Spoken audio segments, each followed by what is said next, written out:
உலக வரலாற்றிலேயே இதுவரை எந்த நாட்டின் மீதும் எடுக்கப்படாத மிக கடுமையான ஒரு பொருளாதார தாக்குதலை அமெரிக்கா தற்பொழுது ஈரானின் மீது ஏவியிருக்கின்றது. ஈரானை தாங்கி நிற்கும் ஒவ்வொரு உயிர் நாடியையும் துண்டிக்கப் போவதாக அமெரிக்கா அறிவித்துள்ள இந்த பொருளாதார D-Day திட்டம் சில நாடுகளை நடுங்க வைத்துள்ளது. காரணம், இந்த இரண்டாம் நிலை தடைகள் அந்த நாடுகளை நேரடியாக பாதிக்கலாம். ஈரானுடன் வர்த்தகம் செய்யும் சீனா போன்ற நாடுகளுக்கும் அமெரிக்கா நேரடி எச்சரிக்கை விடுத்துள்ள நிலையில் ஈரானிய நாணயம் வரலாறு காணாத சரிவை சந்தித்துள்ளது. உண்மையில் பொருளாதார போர் நிஜப் போரை விட கொடூரமானதா? டொனால்ட் ட்ரம்பின் இந்த அதிரடி மாற்றத்திற்கு பின்னால் இருக்கும் ரகசியம் என்ன? அதற்கான பதில்கள் இந்த வீடியோவில் உள்ளன. இந்த வீடியோவை நீங்கள் முழுமையாக பார்ப்பதோடு எமது சேனலான கல்ஃப் நியூஸின் தமிழினை சப்ஸ்கிரைப் செய்ய மறக்காதீர்கள். இதுவரை உலகில் எந்த நாட்டின் மீதும் எடுக்கப்பட்டிராத மிக கடுமையான பொருளாதார நடவடிக்கை அறிவிக்கப் போவதாக தெரிவித்திருந்த அமெரிக்கா அதை தற்பொழுது அறிவித்துள்ளது. ஈரானை தாங்கி நிற்கும் ஒவ்வொரு பொருளாதார உயிர் நாடியினையும் துண்டிக்கும் முயற்சியில் இரண்டாம் நிலை தடைகள் அறிவிக்கப்பட்டுள்ளன. எரிசக்தி விலைகள் உயர்ந்துள்ளதால் அமெரிக்காவில் மக்கள் ஆதரவற்ற ஒரு போரை முடிவுக்கு கொண்டுவர ஜனாதிபதி டொனால்ட் ட்ரம்பின் நிர்வாகம் திணறி வரும் சூழலில் இந்த அறிவிப்பு வந்துள்ளது. ஈரானுடன் வர்த்தக தொடர்புகளை துண்டிக்குமாறு நாடுகளுக்கு இறுதி எச்சரிக்கை விடுக்கும் பொருளாதார D-Day திட்டத்தை அமெரிக்க கருவூல செயலாளர் ஸ்காட் பிசன் அறிவித்துள்ளார். ஈரானுடன் வர்த்தக தொடர்புகளை தொடரும் நாடுகளின் முக்கிய நிறுவனங்கள் டாலர் அடிப்படையிலான நிதி அமைப்பிலிருந்து துண்டிக்கப்படும் என்றும் அவர் எச்சரித்தார்.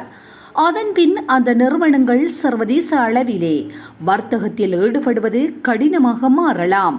உலகம் முழுவதும் உள்ள ஈரானிய நிதி தொடர்புகளுக்கு எதிராக நாங்கள் ஒரு பொருளாதார தாக்குதலை தொடங்குகின்றோம் என்று செய்தியாளர் சந்திப்பில் பெசன் கூறினார். ஈரானில் கொடுங்கோல் ஆட்சியினை முற்றிலும் தனிமைப்படுத்தும் வரை அதை தாங்கி நிற்கும் ஒவ்வொரு பொருளாதார உயர்நாடியினையும் துண்டிப்பதே எங்கள் குறிக்கோள் என்றும் அவர் தெரிவித்தார். ஈரானை பொருளாதார ரீதியாக மூச்சு திணற செய்வதற்கான அமெரிக்காவின் திட்டங்களில் இணைய மறுக்கும் நாடுகளுக்கு கடுமையான விளைவுகள் ஏற்படும் என்றும் எச்சரித்தார்.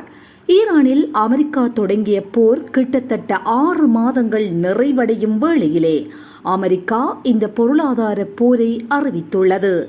ஈரானிய இராணுவ தாக்குதல்களால் நிலைக்குலைய வைப்போம் என்று கூறிக்கொண்டிருந்த ட்ரம்ப் தற்பொழுது தமது பாதையை மாற்றியுள்ளார். ஆனால் இதில் வெற்றி பெறுவோம் என்ற நம்பிக்கை அவருக்கு 100% கிடையாது போல் இருக்கின்றது. காரணம், எந்த ஒரு முக்கிய அறிவிப்பையும் தாமே வெளியிட்டு தற்பெருமை அடைந்து கொள்ளும் அல்லது மிரட்டல் விடுக்கும் ட்ரம்ப் இந்த அறிவிப்பை அமெரிக்க கருவூல செயலாளர் ஸ்காட் பெசன் மூலம் விடுத்துள்ளார்.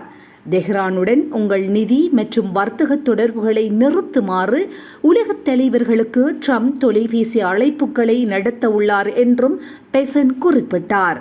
ஈரானிய அரசு தமது பொருளாதாரத்தை காப்பாற்ற பயன்படுத்தும் டிஜிட்டல் சொத்துக்கள், தொழில்நுட்பம், தங்கம், விமான போக்குவரத்து மற்றும் கப்பல் போக்குவரத்து ஆகிய 5 முக்கியமான துறைகளுக்கு எதிராக முடிவுகளை எடுத்துள்ளதாக அமெரிக்க கருவூலத்துறை திங்கட்கிழமை தெரிவித்தது. அதே நேரத்தில் ஈரானின் சார்பாக பண மோசடிக்கு உதவும் எந்த ஒரு நிறுவனமும் அமெரிக்க டாலர் அமைப்பிலிருந்து அகற்றப்படும் என்றும் பெசன் உறுதியளித்தார். வரவிருக்கும் இரண்டாம் நிலை தடைகள் ஈரானுக்கான அனைத்து வருவாய் ஆதாரங்களையும் தடுப்பதை நோக்கமாக கொண்டுள்ளன என்று கூறியவர், தெஹ்ரானுடனான பொருளாதார உறவுகளை துண்டிக்க வேண்டும் அல்லது அமெரிக்க பழிவாங்கலை எதிர்கொள்ள வேண்டும் என்று நாடுகளுக்கு தெரிவித்தார். மோதலின் சாம்பல் நிற பகுதிகளில் இனி செயற்படுவது ஏற்றுக்கொள்ள முடியாதது என்றும் பெசன் மேலும் கூறினார். சாம்பல் நிற பகுதிகள் என்று அவர் குறிப்பிடுவது எங்கேயும் இல்லாமல் அங்கேயும் இல்லாமல் இடையில் நிற்பது. அமெரிக்காவிடமிருந்து சாத்தியமான இரண்டாம் நிலை தடைகளை எதிர்கொள்ளக்கூடிய நாடுகளின் பெயர்களை கருவூல செயலாளர் வெளியிடவில்லை. சீனா, துருக்கி மற்றும் ஐக்கிய அரபு அமீரகம் ஆகியவை ஈரானின் மிகப்பெரிய வர்த்தக பங்காளிகளாக உள்ளன.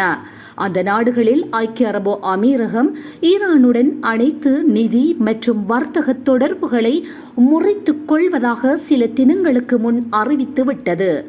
ஈரானுடன் வர்த்தகம் செய்யும் சீன வங்கிகள் குறிவைக்கப்படுமா என்ற செய்தியாளர்கள் கேட்டதற்கு நேரடியாக பதில் கூறாத பெசன், அமெரிக்க தடைகள் வரம்புக்கு அப்பாற்பட்டவர்கள் என்று யாருமில்லை என்று கூறினார்.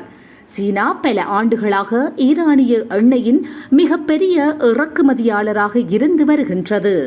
தற்போது ஈரானிய துறைமுகங்கள் மீது அமெரிக்க கடல் முற்றுகை உள்ளதால் சீனா இறக்குமதி செய்யும் ஈரானிய எண்ணெயின் அளவு கணிசமாக குறைந்துள்ளது.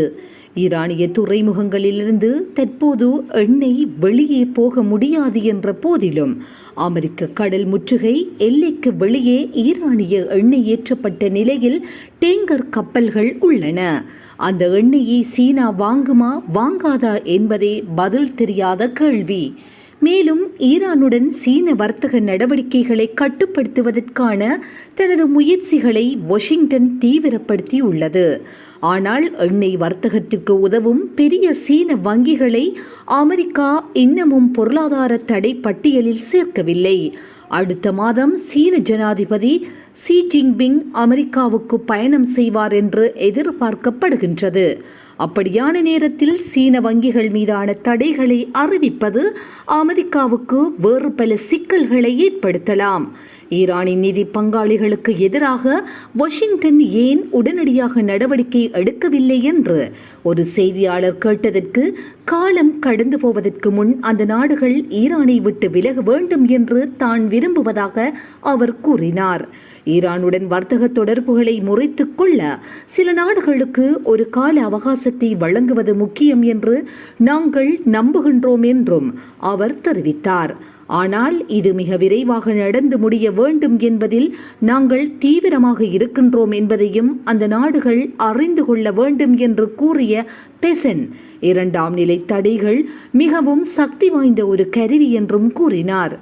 அமெரிக்கா நடவடிக்கை எடுக்க விரும்பும் நாடுகள் மற்றும் நிறுவனங்களின் அதிகாரிகளுடன் அமெரிக்க கருவூல மற்றும் இராஜாங்கத்துறை அதிகாரிகள் தொலைபேசி அழைப்புகள் மற்றும் நேரடி சந்திப்புகள் மூலம் தொடர்பில் உள்ளனர் என்றும் பெசன் கூறினார். ஈரானுடன் தொடர்புகளை முறித்துக் கொள்ள பொதுவான கால அவகாசம் ஒன்று கொடுக்கப்பட்டுள்ளதா என்று கேட்கப்பட்ட போது பொதுவான கால அவகாசம் நிர்ணயிக்கப்படவில்லை. ஆனால் சில நாடுகளுக்கு நாங்கள் எதிர்பார்ப்பது என்ன என்பதையும் அதற்கான காலக்கெடுவையும் நாங்கள் தெளிவாக கூறி வருகின்றோம் என்று அவர் தெரிவித்தார். பெசன் இந்த அறிவிப்புக்கு பதிலளித்த ஈரானிய பொருளாதார அமைச்சர் அலி மதனி சாதி, இந்த திட்டம் அமெரிக்காவுக்கு மற்றொரு தோல்வியை கொடுக்கும் என்று கூறியுள்ளார்.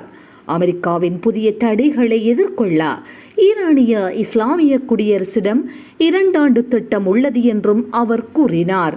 அமெரிக்கர்கள் ஈரானிய மக்கள் மற்றும் நாட்டின் அதிகாரிகளின் உறுதியை சோதிக்க தங்களால் இயன்ற அனைத்தையும் செய்துள்ளனர்.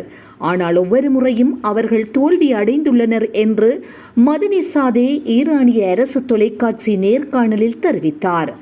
அமெரிக்கர்கள் மற்றொரு தோல்வியை அனுபவிக்க விரும்புகின்றார்கள் என்று தோன்றுகின்றது என்றும் அவர் குறிப்பிட்டார்.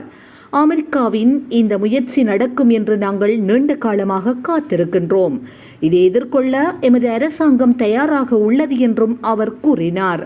ஆனால் இந்த அறிவிப்பு வெளியான பின் முறைசாரா நாணய சந்தைகளில் வர்த்தகம் தொடங்கிய போது அமெரிக்க டாலருக்கு நிகரான ஈரானிய நாணய மதிப்பு 2.02 மில்லியன் ரியால்களாக குறைந்தது புதிய வரலாற்று சரிவை எட்டியுள்ளது. டாலருக்கு அதிகாரப்பூர்வ ஈரானிய மத்திய வங்கி மற்றும் மாற்று விகிதம் சுமார் 1.5 மில்லியன் ரியால்களாக உள்ளன. ஆனால் பெரும்பாலான ஈரானியர்கள் செலுத்துவது முறைசாரா நாணய சந்தை நாணய மாற்று விகிதத்தைத்தான். பிப்ரவரி 28ஆம் தேதி அமெரிக்காவும் இஸ்ரேலும் ஈரான் மீது போரை தொடங்குவதற்கு முன்பே இரட்டை இலக்க பணவீக்கம் மற்றும் எதிர்மறை வளர்ச்சியுடன் ஈரானிய நாணயம் ஏற்கனவே அழுத்தத்தில் இருந்தது.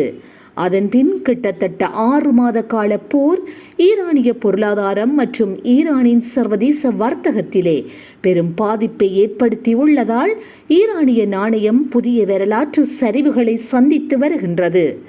இஸ்ரேலிய பிரதமர் பெஞ்சமின் நெதன்யாகு வெளியிட்ட அறிக்கையில் ஈரானின் கொடூரமான சர்வாதிகாரத்திடமிருந்தும் அதன் தொடர்ச்சியான தாக்குதல்களுக்கு உதவுபவர்கள் நியாயமான முறையிலே ஒரு பெரும் விலையை கொடுக்க வேண்டியிருக்கும் என்று கூறி அமெரிக்காவின் புதிய 2ஆம் நிலை தடைகளை பாராட்டியுள்ளார். ஈரானில் அமெரிக்கா தொடங்கிய போரில் கடுமையான சண்டைகள் தணிந்திருந்தாலும் போரை முடிவுக்கு கொண்டு வருவதற்கான ராஜதந்திர முயற்சிகள் தடைப்பட்டுள்ளன. இராணுவ பலத்தை பயன்படுத்தி ஈரான் மீது மீண்டும் தாக்குதல் நடத்துவதை ட்ரம்ப் நிர்வாகம் நிராகரிக்கவில்லை என்று அமெரிக்க பாதுகாப்பு செயலாளர் பீட் ஹெக்ஸட் திங்கட்கிழமை தெரிவித்தார். ஹார்மோஸ் நீரிணையில் அல்லது ஈரானை சுற்றியுள்ள எந்த இடத்திலும் நேரடி தாக்குதல்களை நடத்துவதை நாங்கள் எந்த வகையிலும் கைவிடவில்லை என்று ஹெக்ஸட் செய்தியாளர்களிடம் கூறினார். அதே நேரத்திலே ஈரான் தன் மீது விதிக்கப்படும் பொருளாதார அழுத்தத்தை தாங்க முடியாது என்றும் அவர் தெரிவித்தார். ஈரான் மீதான பொருளாதார தடைகளை அமெரிக்கா பல தசாப்தங்களாக நடைமுறைப்படுத்தி வருகின்றது.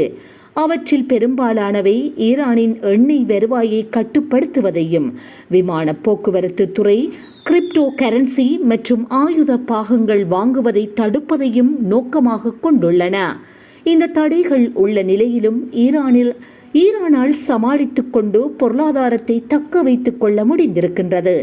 தடைகள் என்பது ஈரானிய அரசுக்கு பழகிப்போன ஒரு விஷயமாகவே மாறியுள்ளது.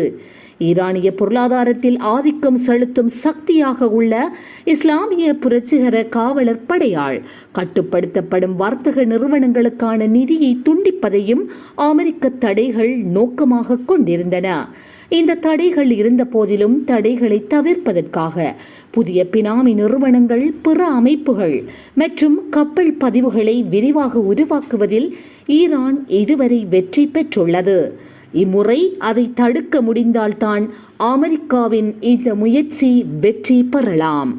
இது போன்ற செய்திகளை உடனுக்குடன் துல்லியமாக நீங்கள் அறிந்து கொள்ள கல்ஃப் நியூஸின் தமிழினை சப்ஸ்கிரைப் செய்வதனூடாக அறிந்து கொள்ள முடியும்.